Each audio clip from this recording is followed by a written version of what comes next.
Joshua chapter 10. The sun stands still.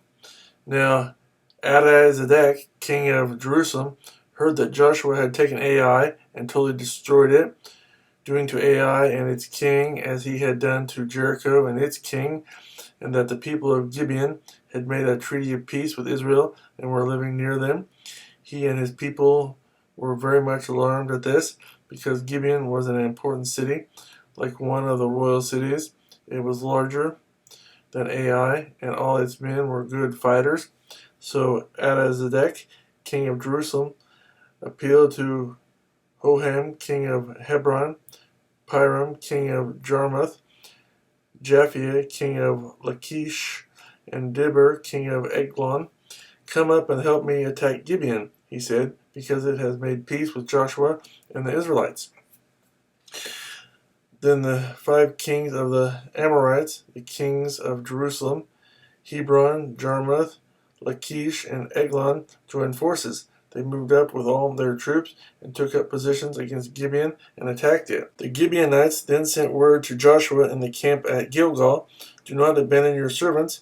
Come up to us quickly and save us. Help us, because all the Amorite kings from the hill country have joined forces against us." So Joshua marched up from Gilgal with his entire army, including all the best fighting men. The Lord said to Joshua, "Do not be afraid of them. I have given them into your hand. Not one of them will be able to withstand you."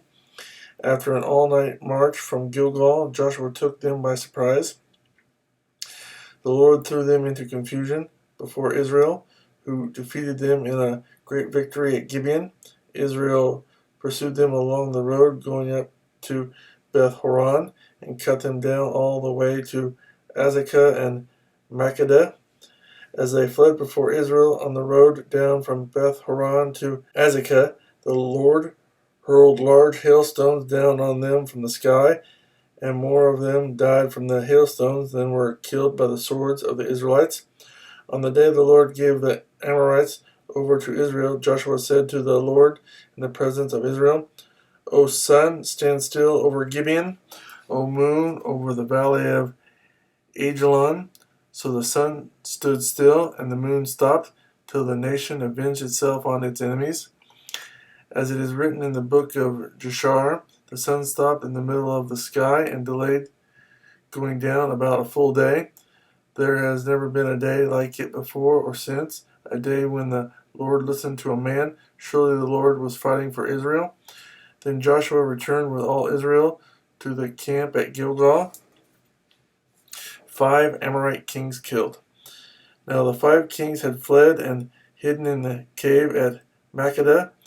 When Joshua was told that the 5 kings had been found hiding in the cave at Makkedah, he said, "Roll large rocks up to the mouth of the cave and post some men there to guard it.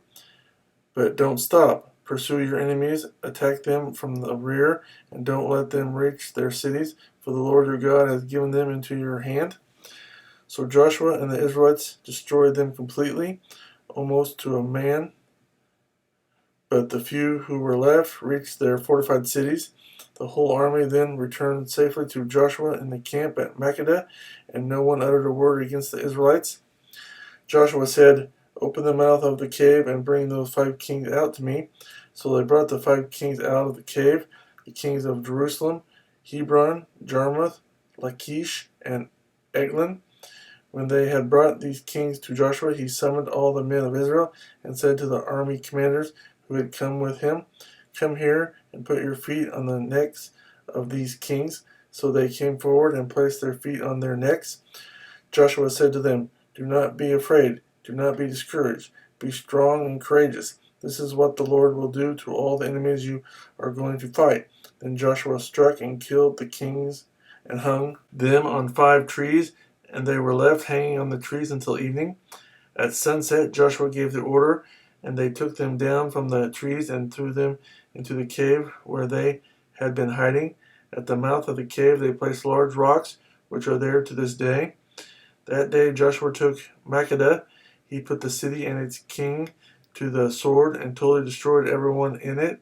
He left no survivors, and he did to the king of Makkedah as he had done to the king of Jericho. Southern cities conquered. Then Joshua and all Israel with him moved on from Makkedah to Libnah and attacked it. The Lord also gave that city and its king into Israel's hand. The city and everyone in it Joshua put to the sword. He left no survivors there, and he did to its king as he had done to the king of Jericho. Then Joshua and all Israel with him moved on from Libnah to Lachish. He took up positions against it and attacked it. The Lord handed Lachish over to Israel, and Joshua took it on the second day. The city and everyone in it he put to the sword, just as he had done to Libnah. Meanwhile, Horam, king of Gezer, had come up to help Lachish, but Joshua defeated him and his army until no survivors were left. Then Joshua and all Israel with him moved on from Lachish to Eglon. They took up positions against it and attacked it. They captured it that same day and put it to the sword and totally destroyed everyone in it, just as they had done at Lachish.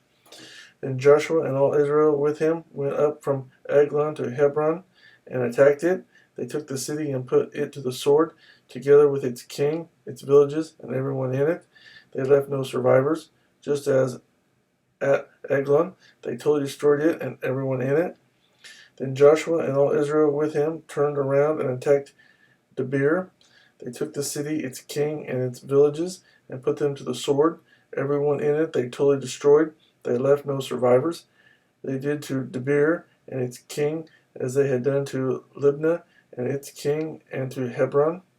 So Joshua subdued the whole region, including the hill country, the Negev, the western foothills, and the mountain slopes, together with all their kings. He left no survivors. He totally destroyed all who breathed, just as the Lord, the God of Israel, had commanded. Joshua subdued them from Kadesh Barnea to Gaza, and from the whole region of Goshen to Gibeon. All these kings and their lands Joshua conquered in one campaign, because the Lord, the God of Israel, fought for Israel. Then Joshua returned with all Israel to the camp at Gilgal.